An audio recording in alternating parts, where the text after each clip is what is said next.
Hello नमस्कार. रुपा जगताप रेसिपीमध्ये आपल्या सर्वांचं खूप खूप स्वागत. आंब्याचे दिवस चालू आहेत. आंबे खूप सुंदर सुंदर पिकलेले आंबे आलेत. हे हापूस आंबे आहेत आपल्याकडे. आज आपण एक आंब्याची रेसिपी बनवतो आहे.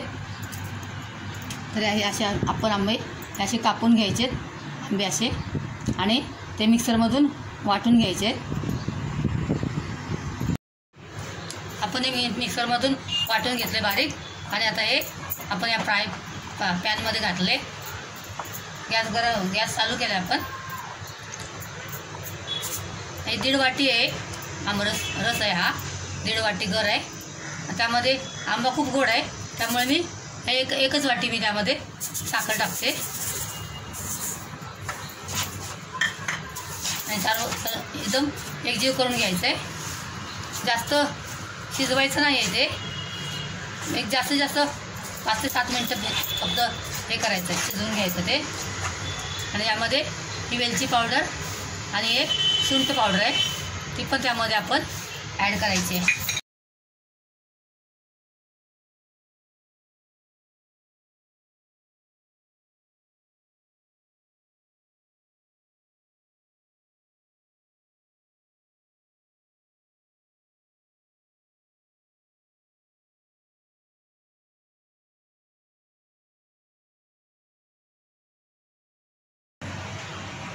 ताट ठेवलं आहे ना, त्याच्यामध्ये हे आपल्याला ओतायचं आहे.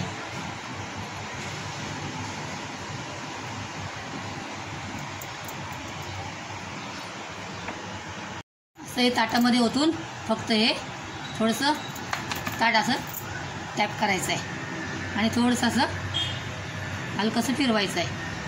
त्यामुळे ते व्यवस्थित एकजीव पसरेल एक समान.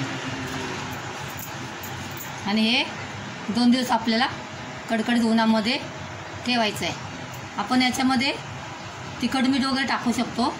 आपल्याला एकदम आंबट गोड तिखट हवा असेल आपण त्यामध्ये तिखट पण टाकू शकतो. खूप जाड पण टाकायचं नाही आणि खूप पातळ पण टाकायचं नाही. असंही आपली 2 दिवसानंतर आंबापोळी तयार होईल. हे आंबापोळी बनवलेली 2 दिवस झाले. छानपैकी सुकले एकदम. आपण आधी काढूया. अगोदर बाजूच्या कडा साईडच्या कडा सोडवून घ्यायच्या.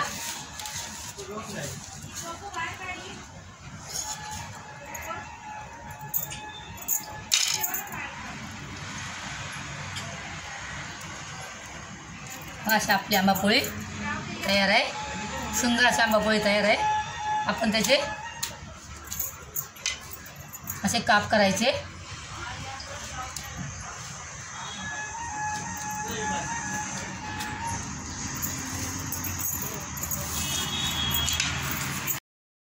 अशा प्रकारे आपली आंबापोळी खूप अशी सुंदर अशी आंबापोळी रेडी झालेली आहे.